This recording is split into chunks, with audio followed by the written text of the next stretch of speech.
Good morning. कैसे हो जवानों? क्योंकि ये जवानों के लिए ही क्लास है। मुख्य रूप से आपका जो राजस्थान पुलिस का जो सिलेबस है और दिल्ली पुलिस का जो सिलेबस है उसमें आपको एक कॉमन जो पॉइंट टॉपिक दे रखा है विश्व का भूगोल, और विश्व के भूगोल में आपको सौर मंडल के बारे में पूछ रखा है। तो यहाँ सौर मंडल के बारे में आपसे हम बात करें उससे पहले कुछ एक इम्पोर्टेंट जो क्वेश्चंस हैं, इंट्रोडक्शन क्लास भी समझिए, तो उसमें आपको किस प्रकार से रिलेटेड जो पर्सन सौर मंडल से संबंधित हैं उनके बारे में हम आज चर्चा करेंगे। और वो पर्सन काफी इम्पोर्टेंट पर्सन है। आपको टॉपिक तो दिया गया है सौर मंडल का, लेकिन वो रिलेटेड पर्सन है और वहां से पूछ लिया जाए तो आपको कहीं ये नहीं महसूस होना चाहिए कि ये तो आउट ऑफ सिलेबस है। एक सीधी सी भाषा होती है, जब कुछ आता नहीं है तो आउट ऑफ सिलेबस आता है, ये टेंडेंसी बनती है। देखिए आउट ऑफ सिलेबस क्या है, आपका जो टॉपिक है उससे रिलेशन अगर कहीं बन रहा है तो वो तो आपके सिलेबस का ही तो है। तो इन चीजों पर आप ध्यान नहीं दें, आपका वो जो रिलेशन है जिस टॉपिक से, आप उनको थोड़ा बहुत और पढ़िए। तो यहाँ हम बात कर रहे हैं आज सौर मंडल को लेकर के चर्चा करने वाले, हालांकि लेकिन सौर मंडल को हम थोड़ा सा अगली क्लास में ज्यादा पढ़ेंगे। यहाँ सौर मंडल से संबंधित जो तथ्य हैं उनको देख लेते हैं, और खास करके वो जो पर्सन जो आप लोगों के लिए बनते हैं और आपकी परीक्षाओं में इंपॉर्टेंट रूप से आते हैं, तो वो कैसे हैं। तो इसी टॉपिक से रिलेटेड पर्सन मैंने उठाए हैं और उस पर हम चर्चा करने वाले हैं, और काफी इंपॉर्टेंट है। चाहे तो राजस्थान पुलिस की तैयारी कर रहा है बच्चा, चाहे से दिल्ली पुलिस की तैयारी कर रहा है, क्योंकि यहाँ तो अपना फिलहाल भूगोल से संबंधित टॉपिक रहने वाले हैं। आप इनको वॉच करिएगा, काफी आपको फायदा मिलेगा। तो चलिए चल लेते हैं और बात कर लेते हैं किस प्रकार के पर्सन पहले मैं लेके आ रहा हूं, किस प्रकार की जो थ्योरी है जो कि वो आपके सामने आती है। तो यहाँ पहले बात कर लेते हैं। देखो सौर मंडल की उत्पत्ति तो हुई है ना, आप समझते हैं इन चीजों को। तो भाई बिना सौर मंडल की उत्पत्ति के आप किसको पढ़ोगे। और सौर मंडल की उत्पत्ति या ब्रह्मांड की उत्पत्ति को लेकर, क्योंकि हमारे ब्रह्मांड में काफी सारे सौर मंडल हैं, तो पहले बात कर लेते हैं एक ऐसी थ्योरी के बारे में जिससे ब्रह्मांड की उत्पत्ति हुई है। और प्रश्न आता है कि आधुनिक समय में, इसमें आधुनिक समय में, आधुनिक समय में ब्रह्मांड की उत्पत्ति संबंधी, ब्रह्मांड की उत्पत्ति संबंधी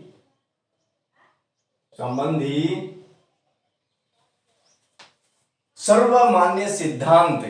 कौन सा? सर्वमान्य। अब बता दीजिए आप लोग, सर्वमान्य सिद्धांत आप लोग तैयारी कर रहे हैं, पढ़ रहे हैं, तो देखो आप लोगों को आता तो है। सर्वमान्य सिद्धांत कौन सा है? बिग बैंग सिद्धांत। कौन सा है? बिग बैंग सिद्धांत। अब इसी बिग बैंग सिद्धांत को, और अगर मैं इंग्लिश में लिख दूं बिग बैंग थ्योरी, इसमें बिग बैंग सिद्धांत नहीं दे करके इतना लिखेगा बिग बैंग थ्योरी, तो भैया ये भी है, ध्यान रखिएगा, ये भी है, एक ही बात है, ध्यान रखिएगा। अब इसमें से जो इंपॉर्टेंट क्वेश्चन एक और निकलता है, इसी लाइन से एक क्वेश्चन और निकलता है जो कि लैब असिस्टेंट में सीधा प्रश्न आया था।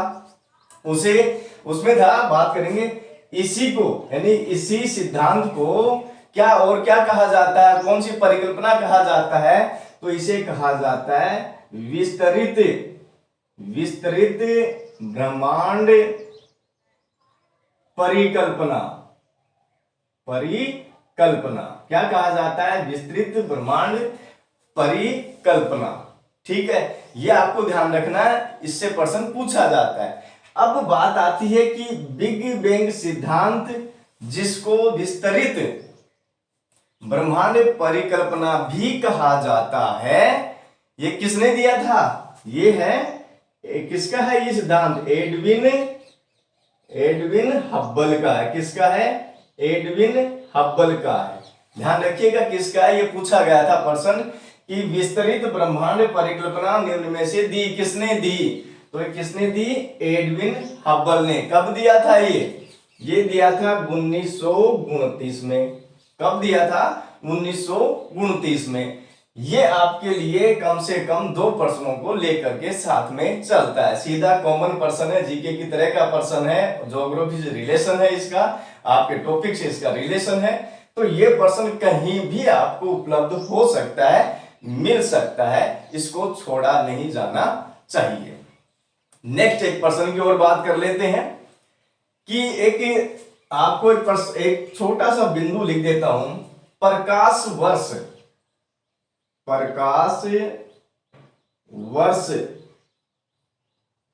माप है। प्रकाश वर्ष माप है। देखो छोटा सा बिंदु है, ये छोटी सी लाइन है ये, लेकिन एक अपने आप में सुदृढ़ प्रश्न भी है ये। और ऐसे ही प्रश्न आप लोगों से पूछे जाते हैं कि प्रकाश वर्ष माप है, किसका माप है ये? किसका माप है ये? दूरी का माप है। किसका माप है ये? दूरी का माप है। ध्यान रखिएगा किसका माप है? दूरी का माप है। यहां वर्ष को लगते ही आपको समय पे ध्यान नहीं देना है, ये ध्यान रखना। किस पे? समय पे ध्यान नहीं देना है। क्या है ये? दूरी का माप है, इस पर ध्यान नहीं देना। प्रकाश वर्ष माप है, किसका है? दूरी का है। किसका है? दूरी का। आपको बिल्कुल ध्यान रखना है इन चीजों का। एक बात इससे रिलेटेड और कर लेते हैं कि प्रकाश की गति है, प्रकाश की गति है, कितनी है? प्रकाश की गति है, कितनी है भैया? प्रकाश की जो गति है वो कितनी बताई जाती है? वो बताई जाती है 3 लाख किलोमीटर, 3 लाख किलोमीटर प्रति सेकंड। यहां आपको बहुत ध्यान रखना है कि यहां होता है, आप लोग जब एग्जाम देख करके बाहर आते हो ना, उस समय आप में बहुत एक एनर्जी होती है। कैसी एनर्जी होती है कि आप लोग क्या है कि उस जो ऑब्जेक्ट है आपको जो दे रखे हैं, 4 विकल्प दे रखे हैं, प्रश्न बहुत सीधा सा होता है और उसको आप पूरा पढ़ते नहीं। फिर 2-3 दोस्त हैं बाहर आते हैं, वो कहेगा मेरा ए सही है, मेरा बी सही है, मेरा सी सही है। ये कैसे हो जाता है? ये कैसे हो जाता है? ये ऐसे हो जाता है। देखना कि अगर मैं ये लिख दूं प्रकाश की गति 3 लाख किलोमीटर प्रति सेकंड है, ये तो हो गया ए ऑप्शन। इसको मैं ए नहीं दूंगा, इसको मैं दे देता हूं सी ऑप्शन। ए ऑप्शन लिख देता हूं 3 लाख किलोमीटर प्रति घंटा। यह लीजिए। अब क्या करोगे आप लोग कि यहीं प्रकाश की गति देखी आपने, ए ऑप्शन हो बिल्कुल ये सही है। क्यों? कितना पढ़ोगे आप? 3 लाख किलोमीटर। अगला हिस्सा नहीं पढ़ रहे हो और अगले हिस्से में गलती कर बैठते हो और अगले हिस्से में ही थोड़ा सा परिवर्तन कर दिया जाता है। बस आपने यहाँ ध्यान से नहीं देखा, लगा दिया बोले प्रकाश की गति तो 3 लाख किलोमीटर है। 3 लाख किलोमीटर ही आगे देखा ही नहीं आप लोगों ने। अब क्या हो गया? प्रश्न ये हो गया गलत और ऑप्शन कौन सा सही है? सी। ठीक है, फिर आप बाहर आओगे, रिव्यू मिलाओगे, मेरा तो ये ऑप्शन सही है, यही तो आएगा इसमें, यही तो आएगा। अरे ए कैसे आएगा? उसको देखो तो सही, कम से कम पूरा तो देखिए। जब तक आप उसको पूरा नहीं देखेंगे तो ए बी सी में आप कैसे डिफाइन कर पाएंगे? तो ये चीजें बहुत जरूरी है। मतलब जो पर्सन आपको जितना सिंपल दिखता है उसको सबसे ज्यादा पूरा पढ़िए। सभी को पढ़ना है पूरा तो, लेकिन उसको थोड़ा सा बहुत ध्यान से पढ़िए। उससे ज्यादा उत्साह आने की जरूरत नहीं है। उसको जब तक पूरा नहीं पढ़ेंगे वो आपका आया हुआ प्रश्न ही गलत, आप खुद ही करोगे, दूसरा नहीं करेगा। तो इन चीजों पे आपको ध्यान रखना है। इसके बाद में एक बात और कर लेते हैं, एक प्रश्न और बन जाता है यही प्रकाश से संबंधित कि जो है सूर्य का प्रकाश पृथ्वी तक कितने समय में पहुंचता है? तो सूर्य का जो प्रकाश है, यानी कि सूर्य का प्रकाश पृथ्वी तक कितने समय में पहुंचता है? ये तो आपको पता ही है, कितने समय में पहुंचता है। सूर्य का प्रकाश पृथ्वी तक आने में कितना समय लेता है, ये प्रश्न पूछा जाता है। तो कितना? 8 मिनट। कितना लेता है? 8 मिनट लेता है। कौन लेता है? प्रकाश लेता है। कहां से आता है? सूर्य से आता है। कहां तक पहुंचता है? पृथ्वी तक पहुंचता है। और इस यहां तक पहुंचने में कितना समय ले लेता है? 8 मिनट ले लेता है। कितना? 8 मिनट ले लेता है। ये आपको ध्यान रखना, सीधे सीधे प्रश्न है और इससे उठाए जा सकते हैं, ये ध्यान रखिएगा। अब बात आती है, ठीक है, प्रकाश, सूर्य का प्रकाश है, पृथ्वी तक 8 मिनट में पहुंच रहा, भाई पहुंचेगा, बिल्कुल पहुंचेगा। अब एक बात और है कि सूर्य और पृथ्वी की दूरी, एनसीईआरटी के अकॉर्डिंग बात कर रहा हूं इसमें, सूर्य से या सूर्य पृथ्वी से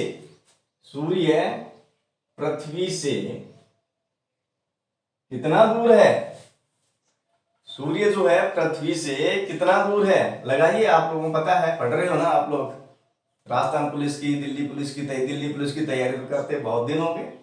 अब आप सोचोगे इतना सिंपल सा प्रश्न है, कौन पूछेगा, क्यों आपसे पूछ करके कोई पेपर बनाएगा क्या? तो ऐसा नहीं है, आपको ध्यान रखना है, प्रत्येक लाइन पर ध्यान रखना, जो क्वेश्चन बनते हैं उन पे आपको ध्यान रखना है। यहाँ हम सूर्य जो है पृथ्वी से लगभग कितना दूर है? तो यहां आएगा लगभग है 15 करोड़ किलोमीटर। 15 करोड़ किलोमीटर, इतनी इन दोनों के बीच में दूरी है। ये जो डेटा है ये है एनसीईआरटी का।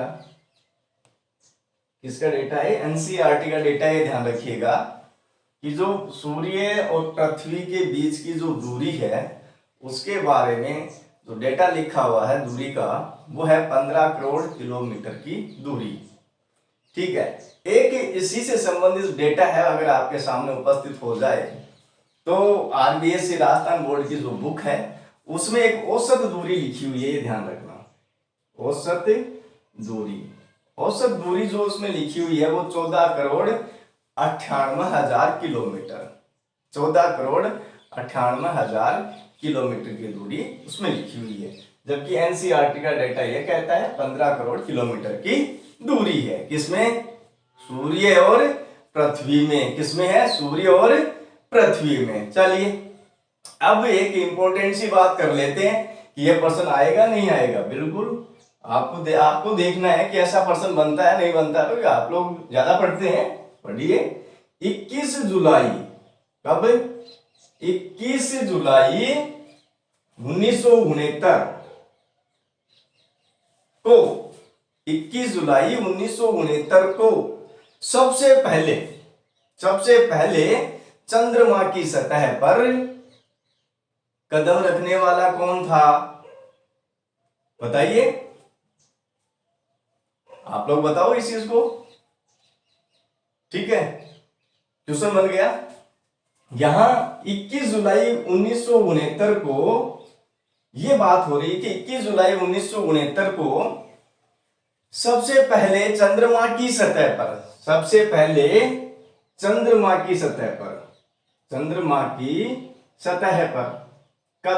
किसने रखा?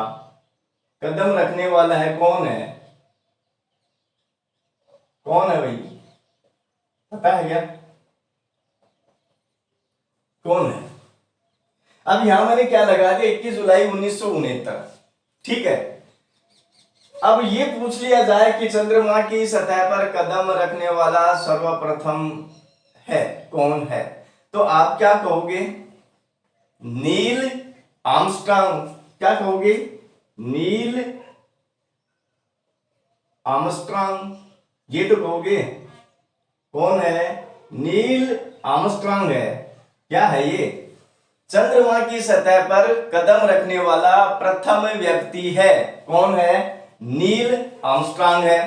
अब इसके पहले अगर ये लगा दिया जाए, ये समय लगा दिया जाए कि 21 जुलाई 1969 को चंद्रमा की सतह पर कदम रखने वाला प्रथम व्यक्ति है, कौन है?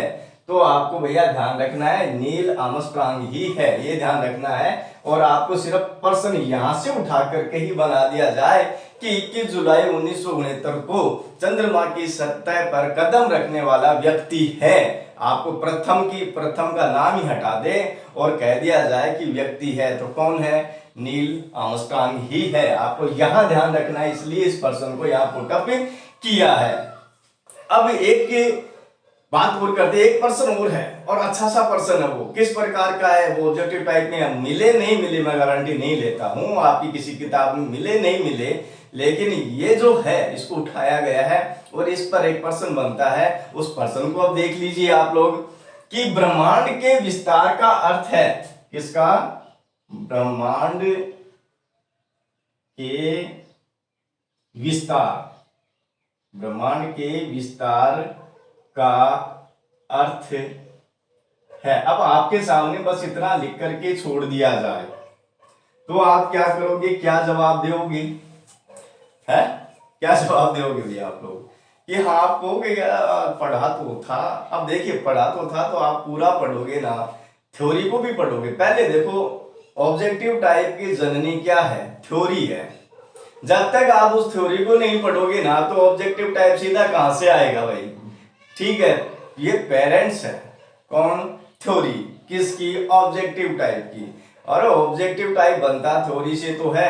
जब थ्योरी की लाइनें पढ़ोगे उसमें तथ्य आएंगे, तथ्यों को घुमाया जाएगा, घुमाए जाने के बाद में आपके सामने ऑब्जेक्टिव टाइप पर्सन प्रस्तुत होंगे। तो भैया ऐसी चीजें हैं, तो इन चीजों पे ध्यान दीजिए, आप पूरा पढ़ना सीख लीजिए। चलिए अपने पर्सन पे बात कर लेते हैं कि ब्रह्मांड के विस्तार का अर्थ है।